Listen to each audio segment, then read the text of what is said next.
எப்ப ரத்தம் வர ஆரம்பிச்சது? கொஞ்சம் முன்னாடி வரைக்கும் தான். அபிஷேகம் பண்ணி பூஜை பண்ற வரைக்கும் எல்லாம் சரியா தான் இருந்தது. அதுக்கப்புறம் ஏதாவது கை தவறி குங்குமம் ஏதாவது விழுந்துருச்சா இல்ல?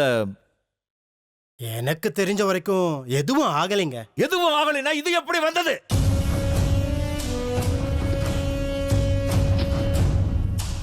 கோயில்ல ஏதோ தப்பு நடந்திருக்கு, இல்லைன்னா ஊருக்குள்ள ஏதாவது தப்பு நடந்திருக்கணும்.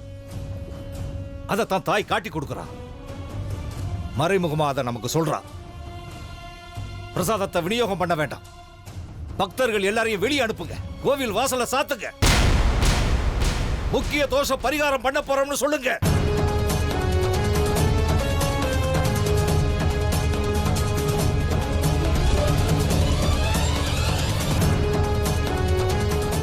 ராமச்சந்திரா, இப்போதைக்கு பூஜை எல்லாம் கிடையாதுன்னு அறிவிச்சிடுங்க. வேற வழி இல்லைன்னா பக்தர்கள் கிட்ட கையெடுத்து கும்பிட்டாவது கேளுங்க. இன்னைக்கு வெள்ளிக்கிழமை, பக்தர்கள் கூட்டம் அதிகமா இருக்கும், பிரச்சனைகள் வர்றதுக்கு நிறைய வாய்ப்பு இருக்கு. ரொம்ப ஜாக்கிரதையா நீங்க எல்லாரும் நடந்துக்கணும். போங்க, வெளியில யாருக்கும் விஷயம் தெரியக்கூடாது. பாலசுப்ரமணியம், நம்மளை தவிர வேற யாருக்கும் இந்த விஷயம் வெளியே தெரியவே கூடாது. அதுக்கப்புறம் நமக்கு தான் தேவையில்லாம கெட்ட பேர்லாம் வரும். செலவடிக்கிறவனா கூப்பிட. இந்த ஒரு சூழ்நிலையில என்ன பண்ணலான்றதை அவன்கிட்ட தான் நம்ம கேட்கணும். போங்க.